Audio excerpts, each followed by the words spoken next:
August 2017, a submarine goes missing off the coast of Copenhagen in Denmark. And I feel like with the recent Titan submersible that went missing, the whole world was watching that. They were following the story every step of the way, and it kind of felt like history was repeating itself. Because 6 years ago in 2017, there was another missing submarine that literally captivated the entire world. And maybe it's the fact that when someone goes missing, we talk about how time is the most important thing. It is the only thing on our side. The first 48 hours are crucial. I mean, really, like the first hour, the first 12 hours are crucial. But with submarines, you're underwater. You only have so much oxygen. I mean, literally, there is a finite clock that starts ticking down the minute that you go under. Maybe that's why we're so fascinated and captivated by these cases. Maybe it's the idea of being trapped in the ocean that makes people morbidly curious. Or the fact that so many people have gone on submarines. They've stated, once you go on a submarine, there is nothing comparable in the human experience. Because as you're going down, you hear the wind, you hear the waves, there's all these sounds. But once you're under, there's no noise. It's so silent. It's a different, I wouldn't necessarily call it peaceful, they stated, but it's a different type of feeling. You're completely isolated from the world. There's nothing there, just total isolation and sometimes total darkness. They said, truly, it compares to nothing. You're far away from home and you feel very alone. It's like a spaceship. And the idea that people could be trapped in a situation like that, it makes people emotionally invested. Or the fact that in 2017, when that submarine in 2017 went missing, it was a homemade amateur submarine. It was homemade. And the only two people that were trapped inside of it right then and there were practically strangers to one another. They didn't even really know each other. So one of the two passengers was Peter Madsen. He was the one that built this amateur submarine. He was a bit of a small celebrity in Denmark, and they all considered him like this eccentric inventor, this builder of all these crazy machines. He builds rockets, submarines. This is his third submarine. So he's got like a whole wild persona. And the other passenger was 30-year-old Kim Wall. She was a world-renowned journalist who had gone under with Peter to interview him about his submarine for Wired magazine. What? So she's a journalist for Wire magazine. She's a freelance journalist. I mean, I'm going to go over her life story, but her credentials are out of this world. I mean, I don't even want to say that she was a journalist for Wired magazine. She was working with the UN. I mean, This woman is so talented. And now, both of them are missing. Underwater, and only Peter would come back up alive. Kim Wall would be tortured, killed, and dismembered in that submarine. When authorities searched Peter Madsen's computers later, they found countless videos of snuff films of women being beheaded, tortured, even burned alive. The same day that he went into that submarine with Kim Wall, he Googled "girl decapitated agony." As always, full show notes are available at RottenMangoPodcast.com. There are 2 documentaries on this case, and HBO's Undercurrent and Netflix's Into the Deep. I would recommend Undercurrent. A lot of Kim's friends and family worked with the producers, and her story was shared really well in the 2-part series. But I think the Netflix one it's very controversial. It is very chilling, and it primarily focuses on a ton of footage because right before Peter committed murder, he was having a filmmaker come into his workshop every single day and basically create a documentary for his life. So there's just countless hours and hours upon footage of Peter just saying the most unhinged things, which at the moment, it didn't seem that crazy, but in hindsight, it's really chilling. And it's all kind of centered around like, how could this brilliant inventor do this? So both were used as sources, as well as a bunch of other sources will be listed below in the show notes. And with that being said, and one more thing, there is a Kim Wall Foundation that I will also link in the description, but we're going to come back to it. And her parents wrote a book called A Silenced Voice that will also be linked. But with that being said, let's get into it. Kim Wall was born in Sweden. She grew up in Sweden, like near the Sweden-Denmark border, and both of her parents were journalists, which I think is so interesting. So it's kind of like an insane life. It said that most of her childhood she'd be in these newsrooms, like she's probably on the sideline reading books because you're like a kid, and all these adults are running around freaking out. She would grow up listening to her parents listen to strangers, collecting stories, and truly trying to get the heart of people, like trying to understand what they wanted to be shared. And I'm sure all of this affected her in a very big way because as she's growing older, she's like, I want to do that. Kim Wall stated pretty early in her career that she wanted to see how the world works. She said, and I hope that maybe one day I can learn enough to make a difference. And pardon my language, but she did the damn thing. I think she is one of the most accomplished people I've ever read about.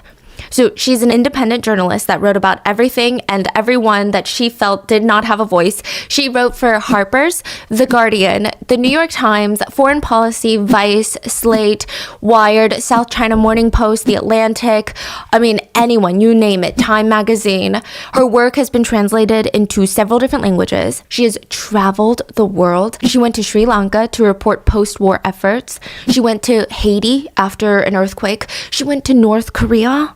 Wow. Yeah, she was one of the journalists that went to North Korea. I mean, when I tell you she wanted to see the world and make a difference, she did that all before she turned 30 years old. Just even reading her writings and her articles, it sounds like I'm reading someone that has lived 100 years on this planet.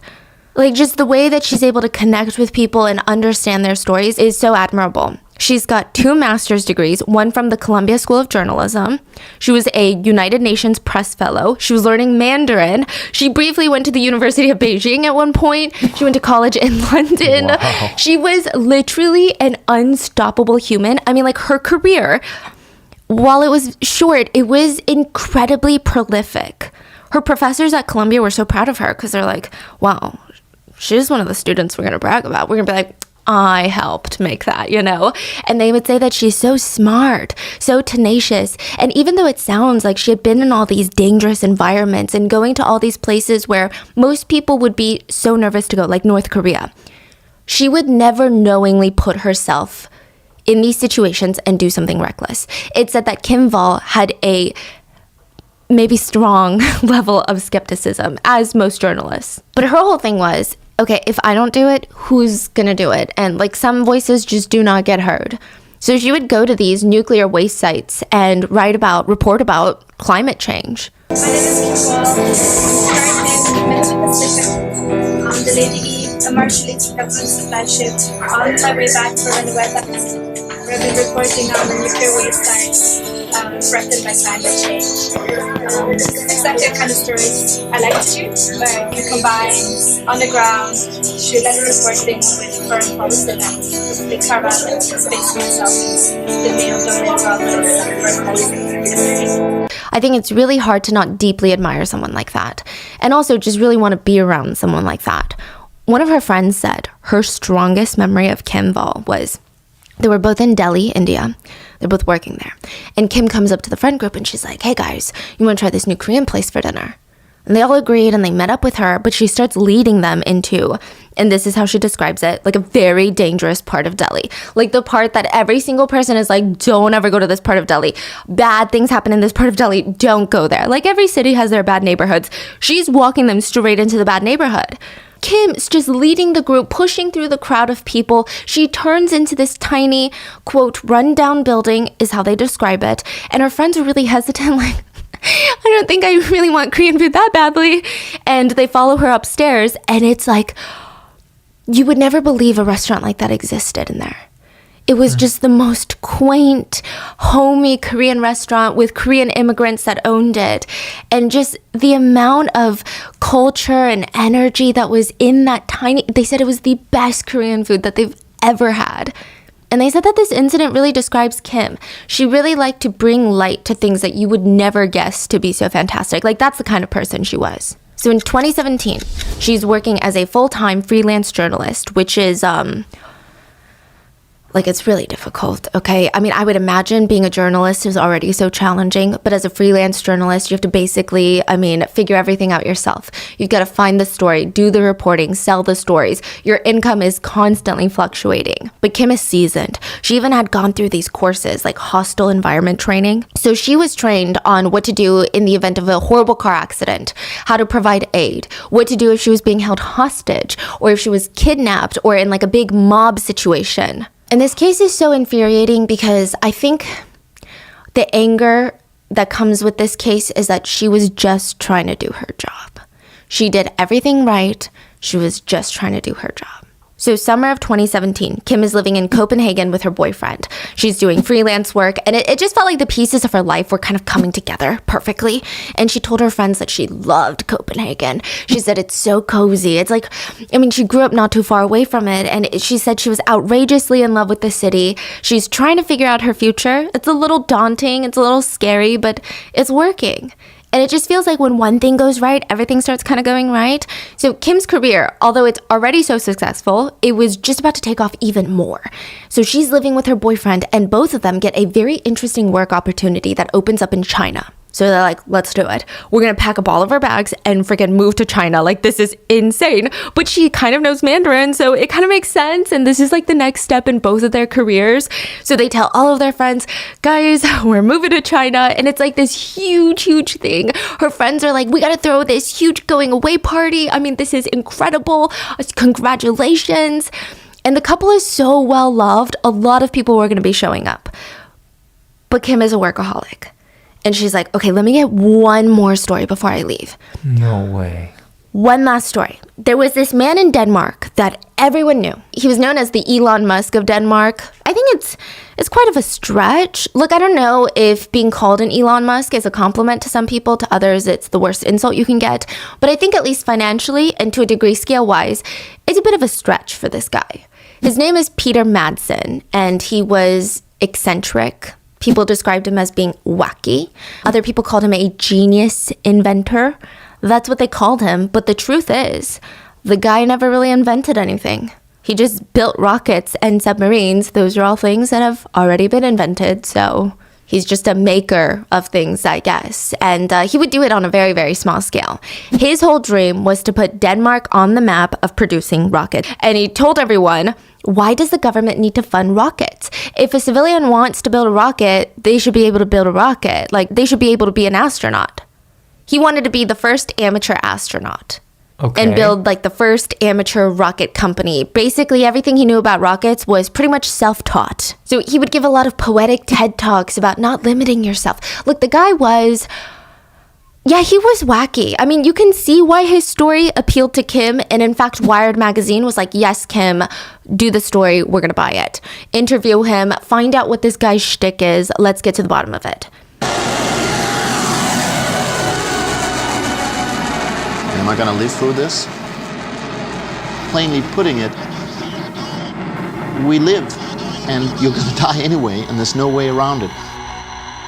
Why not get the best out of life? And that's how I think of it. Kim's friend said, when it comes to the type of work that Kim typically does, this is a low-hanging fruit for her. This is a walk in the park. I mean, she's usually going to hostile North Korea. And now you're saying, just go interview this weirdo. To her, I mean, she's already got her guards up. She's like not the type of woman to let her guard down. It's always up, but this is supposed to be an easier project. So she had heard that he had this amateur, homemade, privately owned submarine. She reaches out to see if he's interested in an interview. And on August 10th, she went to his little workshop to do this quick little sit-down interview. So right after this, she's supposed to go to her going away party that her friends are throwing for her and her boyfriend because they're about to move to China. But Madsen is like, hey, you know what? You want to go on the sub tonight? Like, the waters are calm. We should go. It's going to take like 2-3 hours. Wait, the submarine is, where is it? Copenhagen. Yeah. He's like, you want to go? I mean, the waters are calm. It'll be great. I can show you how it works. You can do the rest of the interview, get pictures, whatever you need to do. I mean, she had already interviewed him. He seemed very normal and not that wacky of an inventor. I think that his reputation precedes himself. Not in a good way, but he's a little quirky. But it's probably because he's super passionate. She runs back home and tells her boyfriend, hey, I'm going to go on the sub. Like, this is perfect because I can maybe even pump out this article before we move to China. Like, it'll be great. So she's very excited about her story. I mean, she's the type of journalist that gets really passionate about her work. She boards the sub at around 7:30 p.m. that night. And there is a video of them departing out, and she's waving to whoever is filming. Because, you know, it's a submarine. It's not a boat. So I imagine if people are at the harbor, they're like, whoa, like it looks like a cartoon. It's a big black tube with a little tower that you come out of, like a little tube that you come out of on top. And they're like waving by. How big is it though? It fits about 8 people, and I think it's like 8 meters. It's pretty big. When you look at it, it looks like it would fit more than 8 people, but I guess most of it is like the engine and stuff. So I would say maybe it's like a double-decker bus and more. Maybe like 2 double-decker buses, yeah. Oh, it's that's huge. huge. And it's like painted in kind of like this splotchy black color. Oh, It just, wow. yeah. So I think that even the submarine itself becomes like this whole dark imagery for this case. So there's a video of them departing, and she's waving, and she looks very happy and very excited. It doesn't look like she would have ever gotten into a sub with someone that was giving her any red flags.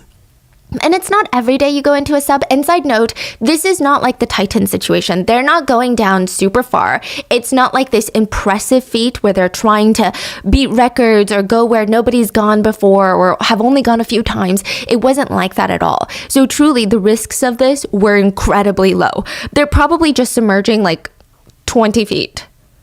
They're like, we're submerged. That was about it. And everyone knew where she was, who she was with, and he's like a minor celebrity in Denmark. It's not this random nobody. Yeah. Like everyone in Denmark knows this guy. Everyone in Scandinavia knows this guy. So she takes all of her precautions as usual. She even texted her boyfriend, and many would find these text messages very chilling later. But she texted him, I'm still alive, by the way, but I'm going down now. Love you. He brought cookies and coffee, though. She said that? The I'm still alive, by the way text message would later haunt a lot of people. Now, the whole submarine excursion and interview was supposed to take like a few hours max. But when 10 p.m. pulls around and she's still not home, her boyfriend starts to get a little bit concerned. She didn't even text him, so that's weird. He waits just a little while longer. Probably like all of us, he's probably trying to calm himself down and thinking of all these very reasonable, very rational explanations on why she might be running late. But when she's still not back and he checks the clock and it's 2:30 in the morning, he's like, yeah, okay, I'm going to call the Coast Guard because this is insane. So at 3:30, the Coast Guard start their search for the missing submarine. They sent 2 rescue helicopters, 3 ships. The Navy got involved in looking for this submarine, and the submarine is called the Nautilus. Side note, it's often said to be the world's largest privately owned submarine, so not owned by a massive submarine corporation or a government military entity. Oh, it is, this submarine. That's what they say, but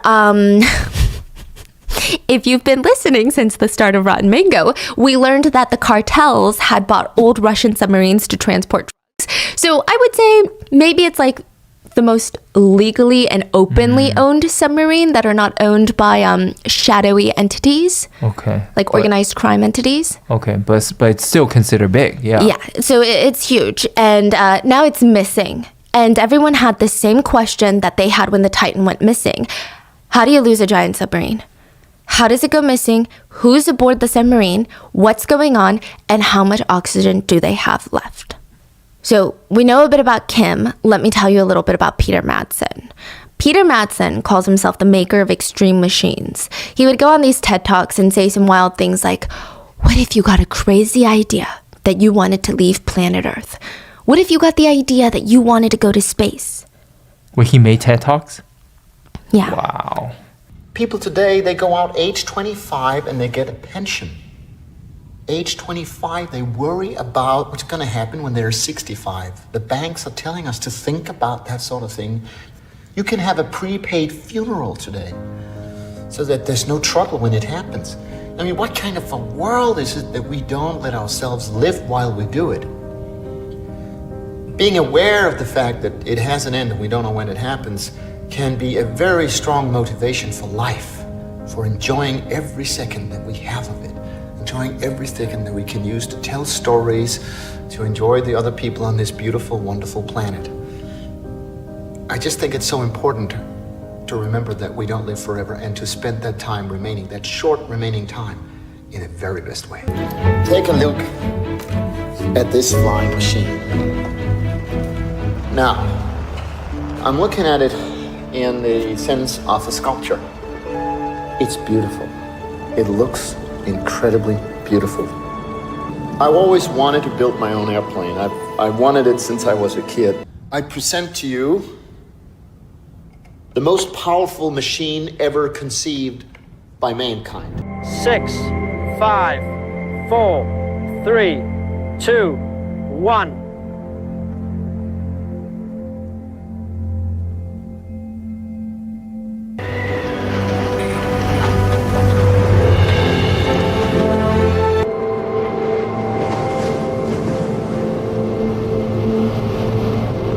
And it defies belief. We had an incredible flight. This rocket is literally its history. We had the first time ever one of our rockets going straight up, aiming for a point in the sky directly above the launch platform. He was very unhinged, but people liked it at the time. A biographer named Thomas said that he was the biographer for Peter Madsen. He wrote a book on Peter Madsen's life. Thomas said that Peter had a way of just making people excited. Like, he knew how to sell his vision, and the dream and his whole vision was not even just about him, but it translated to other people, and it was, you can do whatever you want. You don't need government funding to create a rocket company. He wrote this before the murder, or? Yeah. Oh, wow. He followed Peter Madsen around and wrote this book, and it was like this very heroic embodiment of almost this larger-than-life character. Madsen would often use his own story as proof. So Madsen grew up in a really harsh environment. His parents were Carl and Annie. An interesting thing to note, his mom Annie was 36 years younger than their dad. Than his dad, yeah. And his dad Carl was brutal. Grew up in Nazi Germany, and he felt like the only way to communicate with his kids was to beat him. Like, you want to get something into your kid? Beat him. You want to get something out of your kid? Beat him. Like, that was his end-all be-all only form of communication. Peter Madsen did not have a normal upbringing. He likened his childhood to growing up under the direction of a concentration camp commander. Eventually, his parents divorced, and Peter was sent to live with Carl, his dad. Which, I mean, it was really rough. Like, he was forbidden to talk to his mom. Forbidden. His dad would not allow it. And this is very important later. It seems like his mom was the one that was nice to him compared to the dad. But maybe he felt like she was failing to protect him. This is a thing that I see a lot with male killers. A lot of the times the dad is abusive. The mom is also a victim of abuse, but she is unable to protect the son from the abuse of the dad. And instead of hating the dad, they hate the mom. It's very interesting. So that's kind of what happened to Peter Madsen. He did not take it out on his abusive dad. He hates his dad, but there's almost a level of respect when he talks to him. It's like, oh, we're just very different, and he was a very horrible person. But there's still that level of fear. With his mom, he said, I didn't really want to live with her anyway. She was as stupid as a cat. She didn't know anything. If that does not sound like the origins of a strong hatred for women, I don't know what does. But we're still not there yet. We're still on the rockets, okay? He said that he was always interested in rockets. Like, he liked it at a young age. He kept pursuing it. He did a little bit of engineering studying, but most of it was self-taught. I'm a maker of extreme machines, I'd say. I am originally educated a little bit as an engineer, a little bit as a naval engineer, a marine engineer. On a test day, I'll sit on a rock crying because it's so hard to organize people and to make it all work. And there's so much you have to think about, and you can be very, very alone in it. 4, 3, 2, 1, 0. So he relies on people seeing his vision and believing in him and crowdfunding. But it worked, really. I mean, it worked to a degree. A lot of rich people believed in his vision as well. So he's over there with 3 submarines. The first one was Freya. It was 20 feet long and it could fit 2 people. Then he had Kraka. It was reminiscent of a World War II German sub. It fit about 3 people. And then his latest one, the one that was missing, the Nautilus, it could fit about 8 people. And similar to the Titan, a lot of the parts were just parts that you could buy at a warehouse. Yeah. And once he had those 3 subs, he starts getting into other things. He was asked by reporters, like, Madsen, what now? Like, you've got 3 submarines. Are you going to build an even bigger sub? And he always had, Peter Madsen really wanted to be a main character. That's what I can describe about this guy. He would gaze out when people asked these interview questions. And instead of just being like a businessman who's like, you know what, I think the company directive is A, B, C, and D, he would gaze out into the open air and he would say, I think I'm going to do something else now. I think I'm going to look up at the stars. He's talking about rockets. He wanted to build rockets. And Keep this in mind. Anytime Peter is interviewed about his submarines, about his rockets, about his accomplishments, this is how he talks. It's almost in this poetic movie character way that people don't ever really talk in real life. It's like he's memorized a line and he's waiting for that perfect question, that perfect moment to blurt it out and make it like this motivational moment that you can put in a black and white photo. Keep this in mind for later. In 2008, he becomes a co-founder of a rocket company called Copenhagen Suborbitals, and he said that he wanted to go into space with no astronaut training. One of the first devices they made was a centrifuge. It's like a stick. Imagine a stick sideways. One side has giant fire burst, and then the other side had a little carriage where he would sit in and it would just spin him around really, really fast, nonstop. And then he was like, I'm training for space.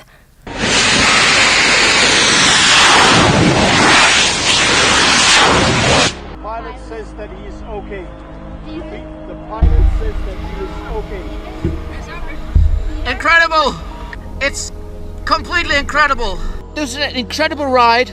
We got to 6 Gs. I could see it on the instrumentation, and I choose to carry on up to 7 Gs. And I was effectively reaching my own limit. Congratulations. Thank you very much. It's been a fantastic ride, really. He wanted to be up there with the stars. He did not want government funding. He wanted to build the rocket out of things that you could find in the local warehouse, and he was getting funded. So, I mean, he poured a lot of his own money into it, all of the money from his TED Talks. He's living part-time in his sub. He's crowdfunding this huge project. And as for the employees for this company, a lot of them were interns or volunteers. They were a lot of young people who had the knowledge, probably didn't have the credentials to get a job, but they had such deep knowledge of engineering. They were genuinely fascinated by it, and for whatever reason, it didn't translate academically, or maybe they didn't have the funds to go into that, but they would just volunteer. And it just, like, imagine how hard and how few people can work on rockets in this world. I mean, think about it, like, the number of people that's like, I've worked on a rocket before, I don't even know how many there are in this world. So all these students, they would gather, they studied rockets for fun, and they started working for Madsen.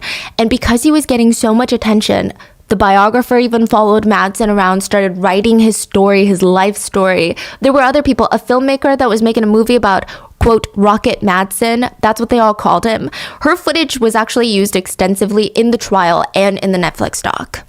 But it was very strange, okay? Very strange energy at the rocket company. It was very invigorating, contagious. It's like a time capsule. They said it was like the Danish space age. It was exhilarating to be a part of something big, to see it all come together. And it just proved that you really don't need to be this corporate Fortune 500 company to make things happen. Madsen was not driven by the money. None of the workers were. And it's not like they were trying to sell the rockets later. They just wanted to prove they could do it. That was most people's passion. But Madsen had a different passion too. His passion was kind of telling everyone what to do. Here's what's interesting. He's not necessarily bossy. He's controlling. It seemed like he really wanted control. And all of that would be easily overlooked because he was so charismatic. And because he had this such a larger-than-life personality and reputation, anytime he did anything questionable, it was chalked up to him just being quirky and eccentric. He was more of a cartoonish figure than a human, and he lived by cartoonish figure standards of human decency. I think people were just really impressed that he was selling this big dream, and a lot of people liked him. Now, the Royal Navy of Denmark, on the other hand, not impressed. They actually knew about the submarine long time ago, the Nautilus, when it was being built, and they asked him, hey, since you're doing this in Denmark and like something happens to you, we're going to be looking for you. Can we just see the plans, like the floor plans of your sub? I mean, legally, we can't stop you from building the sub. We just want to like give our input, give some help if you want it. They basically took one look at it and was like, that thing is going to sink one day and we're going to be doing search and rescue. They didn't say it to him, but they were all thinking it. They all felt like the submarine was way too heavy. It just was not built well. And when the submarine finally went missing in 2017, some of the Royal Navy commanders thought, oh my God, it finally happened. They didn't even seem surprised. I mean, yeah, they were worried, but maybe not surprised. So they gather their teams and they start searching. And remember, they were reported missing by Kim's boyfriend at 2:30, the early morning of August 11th, 2017. About 8 hours into the search, the sun comes up. and a submarine was spotted from a nearby lighthouse in Crew Bay. This is like the south area of Copenhagen. And the submarine was there. It's just floating, like bobbing around in the water. And there's a man standing in the tower above the water, like the tower of the submarine, and he's able to make radio contact with the Navy. And he told him, hey, everything's fine. Everyone on the boat is fine. We're all good. We're just having some technical issues, and that's why we went missing. The Navy is like, oh, okay, thank God, but like, wow, this guy is really something. But once they get word that he's safe and he's being picked up by a fisherman, most of the naval commanders were told to go report on a new task. Like, don't be wasting your energy on this. We've got bigger things going on. So a lot of them are packing their bags, and they start getting bombarded with people radioing in and calling them. The sub is sinking, the sub is sinking, the sub is sinking. What? Okay, like just 2 seconds ago, quite literally 2 seconds ago, it was floating. It was fine. Nothing was wrong. There was no urgency in Peter's voice. He wasn't saying, hey, the sub is sinking. You need to come rescue me. I'm on the tower. Like, I'm going to jump into the water soon. Nothing. What just happened in the span of like 1 to 2 minutes? The sub indeed was sinking. Madsen jumped into the water. He was rescued by fishermen, brought to the harbor, and there were journalists, media waiting for him there because this story had been a new emerging hot current event news, and they're all asking like, are you okay, Peter? Are you okay? And he's giving them the thumbs up. But the Navy is watching and they're like, something's not right. Something is not right about this. They said submarines do not sink like that. What? Like, maybe if you're in the water, but not when you're not submerged. Submarines just don't. He could have saved his sub. The way his sub sank, it was very slow. It was very weird. There was no accident. There was no impact. There was nothing. So what does that even mean? Like, they're saying, we know subs. If there's been a submarine that's been going successfully and being submerged, it doesn't just randomly sink on you, especially when you're not submerged, when half of it is above water. got it. It's just really bizarre. Maybe if it's the first time you're testing this sub, or if the sub had made impact with something, or if there was even with an engine failure, it probably wouldn't sink. So they're like, why did it sink? It's just really weird. I mean, he would have tried to save his sub, right? This guy is known for his submarine, his love for the Nautilus. I mean, come on. And someone is still missing because Kim Wall would not make it out of that submarine by the time that it sank. So where is the journalist? Other Navy officers also raised their eyebrows. They said the way that the sub looked like it was sinking, it just looked like it was diving. So the way that, okay, if a submarine was to sink from above water, it looks very different from a submarine that's going on a mission and being submerged. It looks like it was just going on a mission. It looks like someone had autopiloted it to be submerged and then was like, oh my God, it's sinking, and jumped. Got it. It wasn't like tilting to one side. There was none of that. It's just like, okay, this is really bizarre. It looks like it's working fine. Now, the first thing that you would do if you were a sub owner and this is your baby, your pride and joy, I mean, what you're known for, what would you do before you jump off that sub into the water if it's sinking? I don't know. Try to save it? I don't know. You close the hatch. Oh, yeah. Because you don't want it to fill with water. Yeah. So the hatch is like in the tower that you go down. It's like this giant steel plate. You close it and no water can leak in because it's a submersible, right? So you close the hatch. He doesn't close the hatch. And this guy has created 3 submarines. He didn't just buy them. He built them. Wait, how did they know they saw it? Yeah. What? There's a bunch of people around. There's a lighthouse nearby. Like, they saw it. Did they ask where's the other girl? Yeah. Oh, yeah. So we're going to get to that. So Madsen, this inventor, maker, quote, genius, left the hatch open, letting water flow into the submarine. The Navy commanders took one look at that, and they believed that he sunk it intentionally. They said, you only leave the hatch open when you want to cover something up. But more importantly, where is Kim Wall? And why is Peter Madsen not frantically talking about her or looking for her? So they walked over to the cops that were at the harbor, and the Navy commander said, listen, we're from the Navy. We can't really arrest people. And in my opinion, there's something wrong here. Like, you need to get to the bottom of it. I think you need to arrest this guy. They said that you have a situation where a submarine sinks, 2 people were missing, and only 1 comes out. This is not right. When he was first asked about where Kim Wall was, he said, oh, she's fine. I dropped her off the night before at around 10:30 p.m. close to the harbor where she lived. He even listed the specific harbor that he dropped her off. They asked him, well, how do you know Kim? He stated, oh, I don't really know much about her other than that she was a journalist for Wired doing a piece on me. And it's not like I do background checks when a journalist calls and says, can I interview you? And it looked like he just really wanted to go home. But the police, they had other plans. The whole thing is not adding up. If you dropped Kim off, why would she not be home? And what a coincidence that you guys were out together, both go missing, but it was not together. Everything felt very off. And while the cops are escorting Mads into the car to arrest him, there are reporters just hurling questions at him. And the way he responds also makes people just kind of perk up in their chairs. They're chasing him and they're asking him, what happened? What happened? And he said, I'm fine. I'm a little sad. Seeing the Nautilus go down was extreme. He told reporters that the Nautilus had sunk. How? Valve failure. Ballast failure. His biographer, Thomas, the one that he worked closely with, he saw this on TV. And it was just like something was itching at him. Even in the event of failure, Peter is known to be poetic. It's all about image for Peter. He would have said, this is what the biographer who worked so closely with him said. He would have said something along the lines of, this was the crown jewel of my work, and now it's at the bottom of the sea. But this is the way it is. This is how you learn, grow, and experience the glory of such things. But instead, he looks like it sunk, valve failure. He looks kind of like he doesn't want to communicate. The whole demeanor it just wasn't right. And Peter Madsen is used to failure because when you're creating rockets and submarines, you're going to fail, you know? And every single time, he's always been poetic. He was also asked about Kim and he stated, there was no one on board but me. No one else on board? No one. So he was taken to the police station and questioned. And get this, when he's talking about his sub sinking, he would go off on these overly technical tangents that the police clearly could not debunk or couldn't even question him on because they don't know anything about subs. They don't know the jargon. But when it came to Kim, he had very little to say. Even the way he just dropped her off, it was very curt. The way that he described it is very short. And the investigators stated, in terms of shock, either someone remembers everything or they remember nothing. That's how shock works. But Peter remembered everything about the submarine sinking and remembered nothing about Kim. It is inconsistent. Nobody saw it then, though. But in the footage of him being asked all of these questions, in the footage of him coming to the dock after the sub sank, the truth is right there.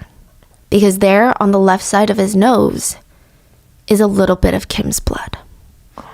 Meanwhile, the media was told that Madsen reported to dropping Kim off earlier that night. And so everyone believes that she had gotten off the submarine and something bad happened to her. That's how much everyone just generally thought that Madsen was a good character.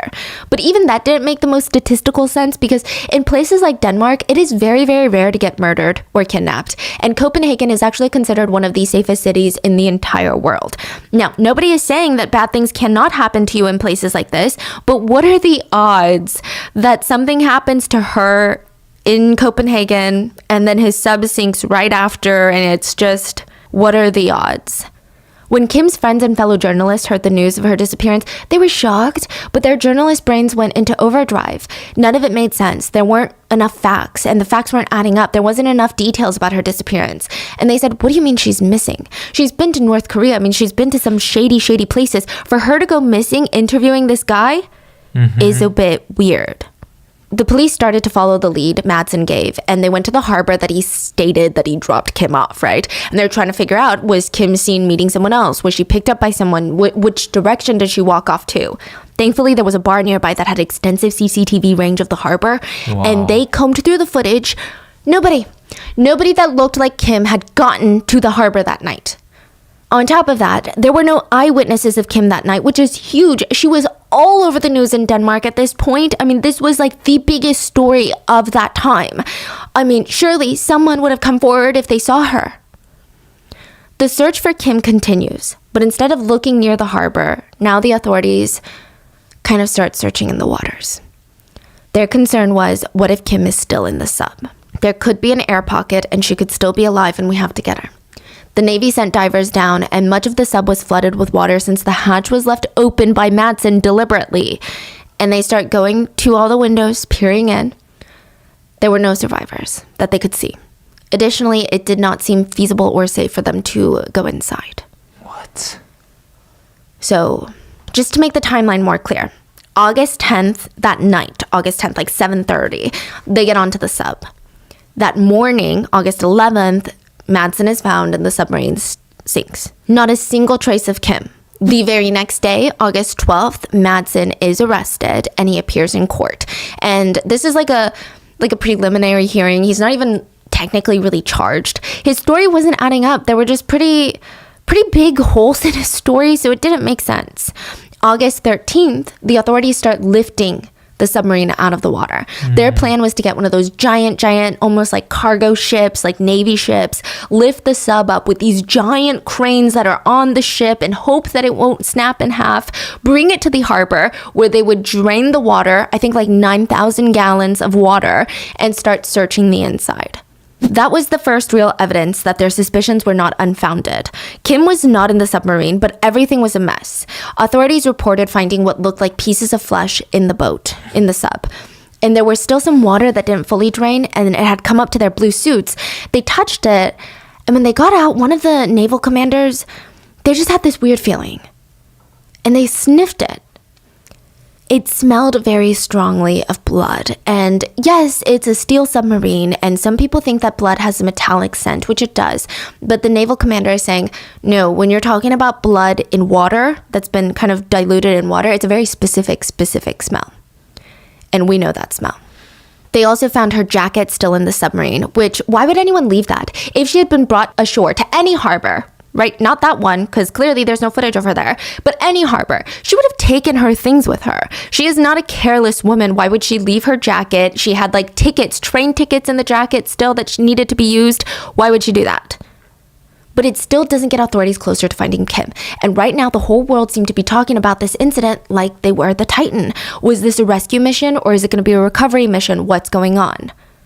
Kim's parents came out to state that they were heartbroken over what was going on. And they said, and I quote, Kim has worked in many dangerous places as her work as a journalist, and there have been many times we were worried about her. That something could have happened in Copenhagen, just a stone's throw away from her childhood home, is something we could have never imagined. Over 10 days later, everyone's worst fears were confirmed.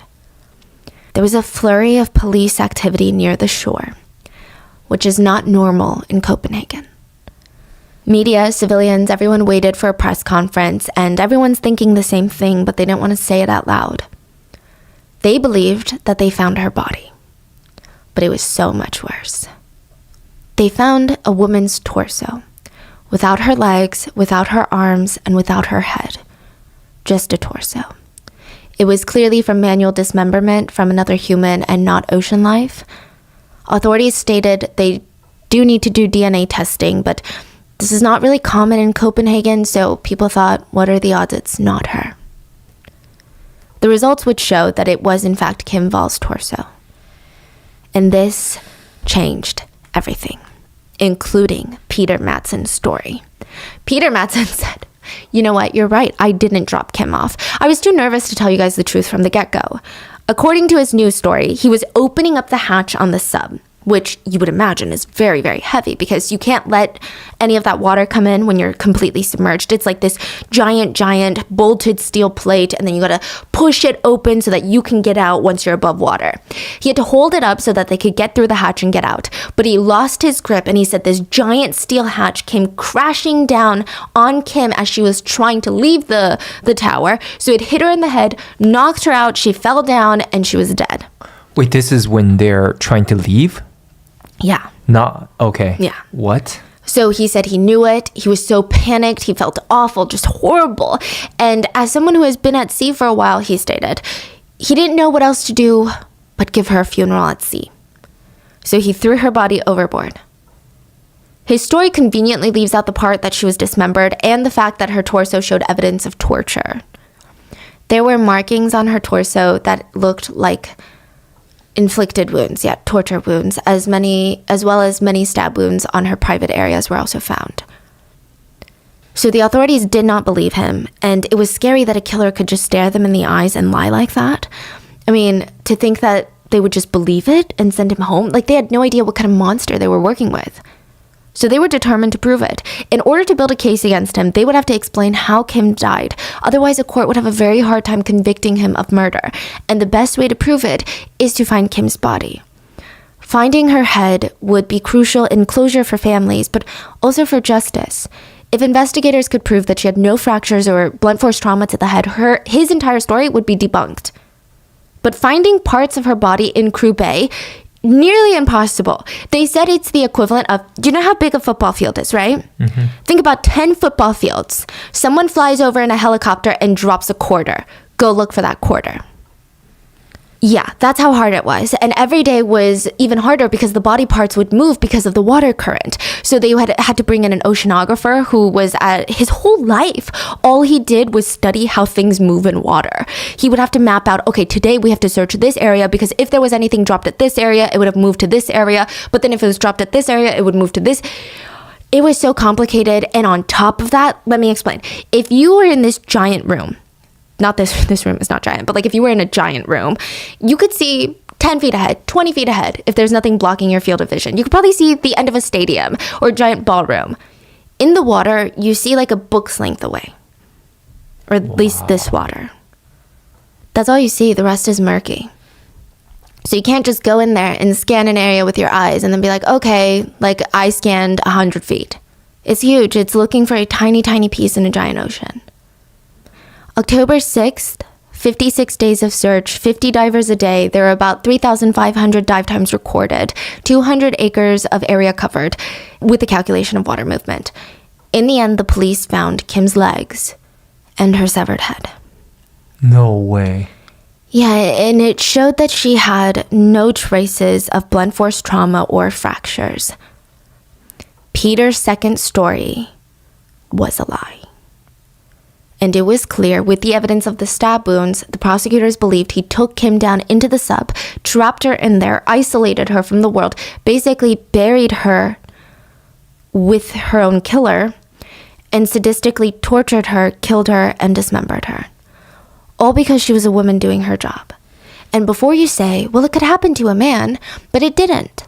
Peter did not ask any men to come into the sub alone. But he did that week ask many women. It seems like he just wanted to kill any woman that week.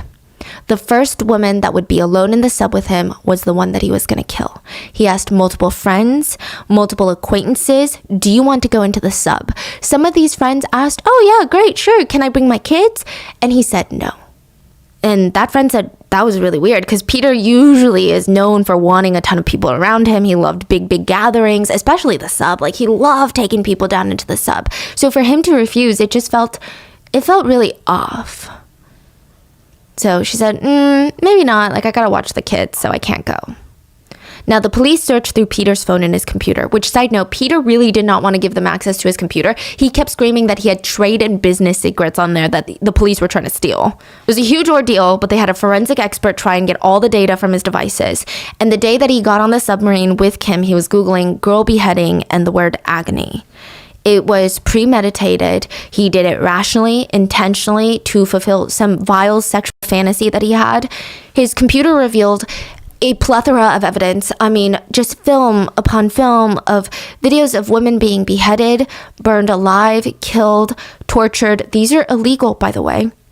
Some clips of these videos were played for the courts, and it was really, really bad. He was watching these videos 24 hours before he went out into that sub with Kim. He was watching it like that morning. Whether he was watching for satisfaction or to prepare himself or for both, it's unclear, but it was really bad. And if you guys don't know what a snuff film is, it's super illegal. They basically depict real-life murder or torture in a video. Like, it's not like Hollywood where things are CGI'd. It's real. And typically the victims are women. Now, he tries to convince everyone that his interns used his work computer at work and they're the ones watching this. You know, he's trying to bring, like, everyone down with him. Like, all these young people who had given so much of their youth, time, and energy to help him with his dreams, he's going to try and tear them down. Thankfully, no one believed him, but one intern would later testify that the day before the murder, Peter was asking him, hey, do you want to see something cool? I found a website where you can look at unreleased crime scene photos of victims. And the intern was very terrified, but he still didn't think that it was that alarming. He didn't think that Peter would kill someone. He just thought it was very strange. Side note, authorities believe the torture inflicted on Kim's body was done around the time of death, so either shortly before or shortly after. They cannot be certain, but they stated it was probably inflicted with a knife, sharpened screwdriver, ties, metal pipes, and a wood saw. And the biggest question people had was, why would you need a wood saw on a steel submarine? Unless you were doing something else. There were 37 markings on Kim's body indicating that he had made puncture wounds. So now Peter has a new story because her head has no evidence of trauma, and he's going to need one during trial. Trial starts and he debuts his new little alibi, or new little story. She did not have blunt force trauma on the head because she actually died of carbon monoxide poisoning. He stated that she was down in the sub while he was trying to get the hatch to work because the hatch was stuck. So he's trying to lift it, pry it open, but since the engines were still running, somehow there was an issue and carbon monoxide was getting inside and Kim died within 10 minutes. The reason that he didn't tell this truth, quote, from the beginning was because it took her 10 minutes to die and he didn't want Kim's family and friends to be in pain knowing that it was not a quick death. So he made up the hatch story, which was quick and sudden, which I don't know if that makes any sense. In fact, I think blunt force trauma to the head is much more shocking of a thing to hear, not because I believe his current story, but it just makes no sense. The prosecutors straight up told him then, why did you cut her up? He just stated very eerily, I had a big problem. What do you do with a big problem? You cut it into small pieces. He also stated he didn't see how it matters that he dismembered her body because she was already dead. Wow. So with all of this coming out, he's still sticking with his story that it was carbon monoxide. Peter's biographer and those who used to be close to him said that Peter overestimates himself. He believes that he can convince people. I mean, he did it with submarines, he did it with rockets, and now he thinks that he can do it with murder. That makes sense. Yeah. Prosecutors heatedly told Peter, like point blank in trial, I don't believe you. I don't believe you. I guess that made Peter think about shifting gears in the trial. He starts trying to strike the hearts of his audience. He kept talking about his cats and how much he loved his cats and how he needed to go home to his cats. His cats depended on him. And everyone was like, what does this have to do with the case? It was so strange. It felt like he genuinely believed that his wants and his needs and his cats were more important than a person's life that he took. Like, this guy is a full-blown narcissist, and it was starting to come out in court. In fact, his psychiatric evaluation was revealed in court, and it read, severe lack of empathy, remorse, and sense of guilt, relishes in watching violent videos. The psychiatrist also jotted down, personally deviant, narcissistic, unconcerned, lacking remorse, regret, and guilt. A few other things come out in court. Multiple women were called to testify against Madsen, and they all stated that he was very normal. They did not think that he had a proclivity to violence or aggression in any way. Many of them had met him at sex parties, like BDSM parties, which I know the media tried to run with it, and they were like, oh my God, BDSM.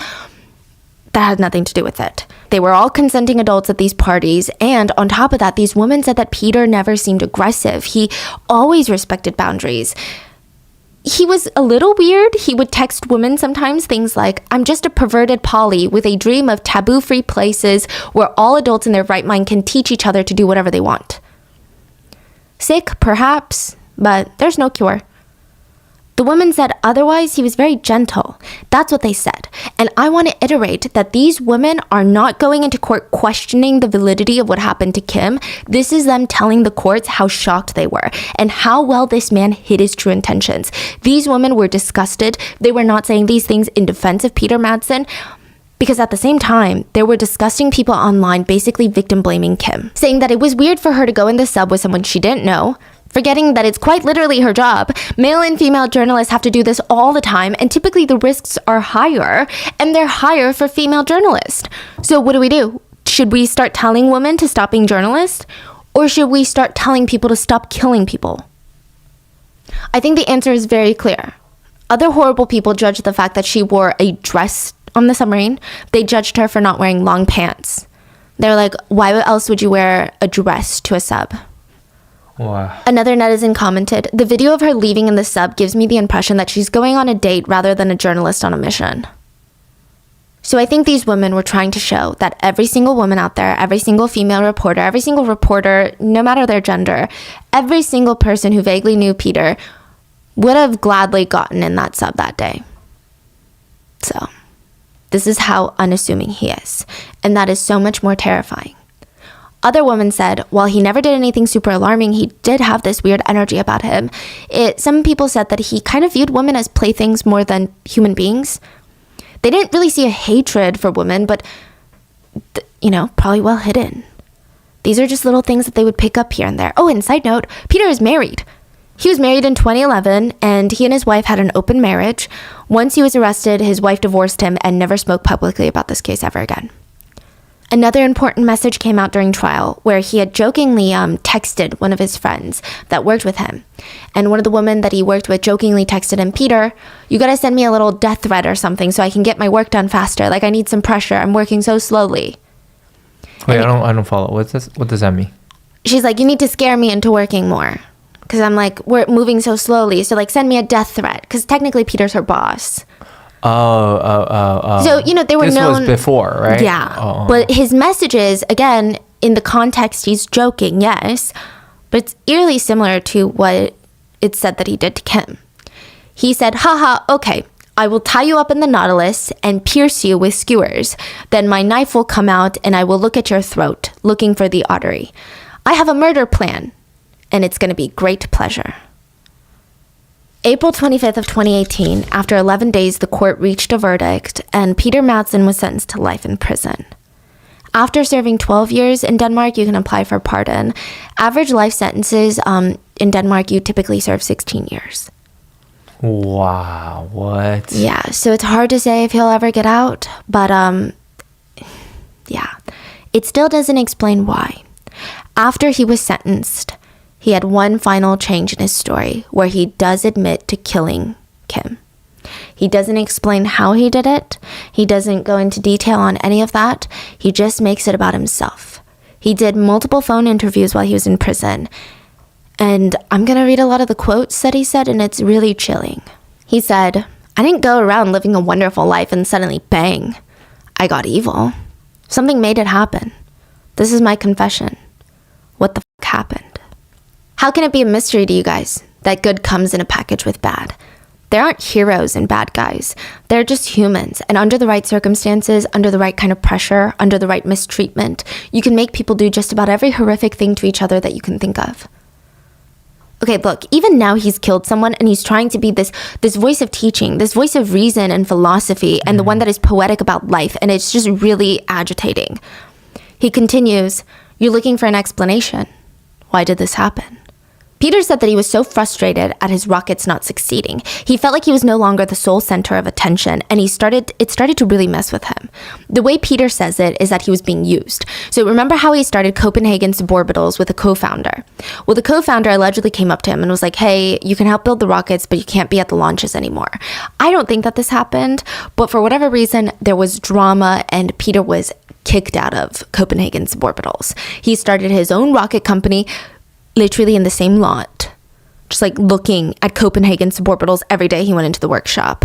And his own rocket company was not going well. And I think the problem was, when he started Copenhagen Suborbitals, he's thinking, I'm going to get the glory, the fame. It's going to be about me and my rockets. But to build a rocket, you have to bring in a lot of knowledgeable people.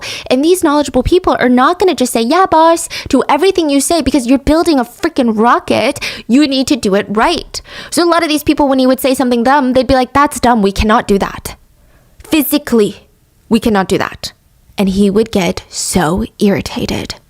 People stated Peter could not cooperate with people. I mean, could not. He loved drama. He liked the feeling of being the only one that had input. He hated being ignored. If his input was ignored, he would get extremely aggressive and angry. And the more you ignore him, the more incensed he would get about creating drama. And sometimes he couldn't stand not being the smartest guy in the room. And when you're building a rocket, you're not going to be the smartest guy in the room. Peter's biographer said, Peter lives in a world where there are winners and losers, and at this point in his life, he was losing, and he was losing big. So 2 weeks before the murder of Kim, he had a rocket launch that was prepared for his new company, and they had to cancel it because it wasn't doing well. For him, his project was never submarines. Peter's project was never rockets or the love of making things. Peter's project was Peter Madsen. That was his project, just being known, being this character, being respected and in control.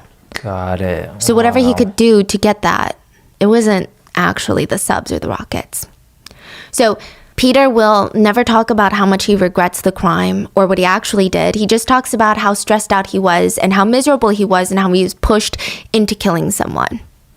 He also has this moment where he almost feels bad for himself, and he says, if somebody tells you that you're a narcissistic psychopath, the only way that you can make the verdict correct is to become that psychopath. I know you guys want your monster. I sense your hatred, but it doesn't make any difference. There is no closure to be found here. Now this is crazy, but October 20th of 2020, after 30 months in prison, Peter escaped.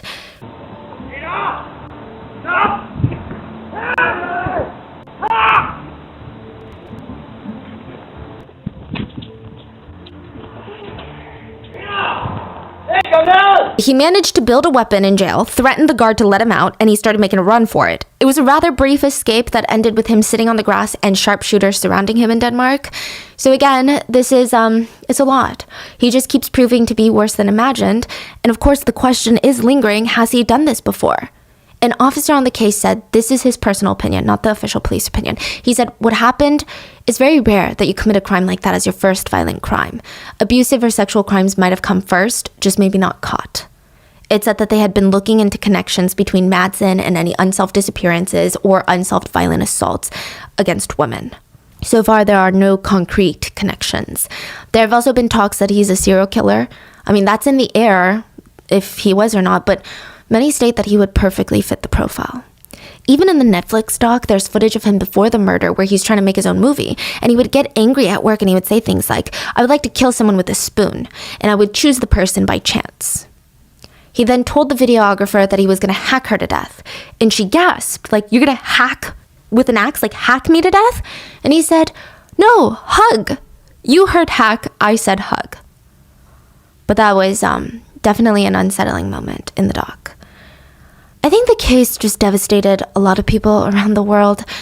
The world lost another talented voice whose whole life mission was just to help others. But it's also another grim reminder that women are not safe doing their jobs. Kim once said to a friend, I only have questions about agency as a woman and if we will ever be free, no matter what we do. Leaning towards no. Most female journalists said that they wouldn't have thought twice about going in that sub. That's just the job you have to do. You're not going into the sub with a known war criminal, just a man who built the sub. She was just doing her job and she ran into a killer. And he truly is an evil person that felt like he could just do something to someone. And he's kind of like this, he thinks he's a main character villain. He wrote once, nothing is sacred in hell. No morals, no ethics, only your own disgusting selfish ego. Give in to your anger. Use the knife.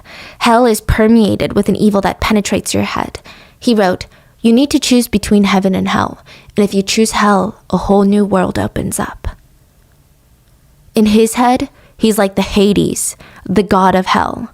In his mind. But in reality, he is just a loser in jail now. He will be forgotten.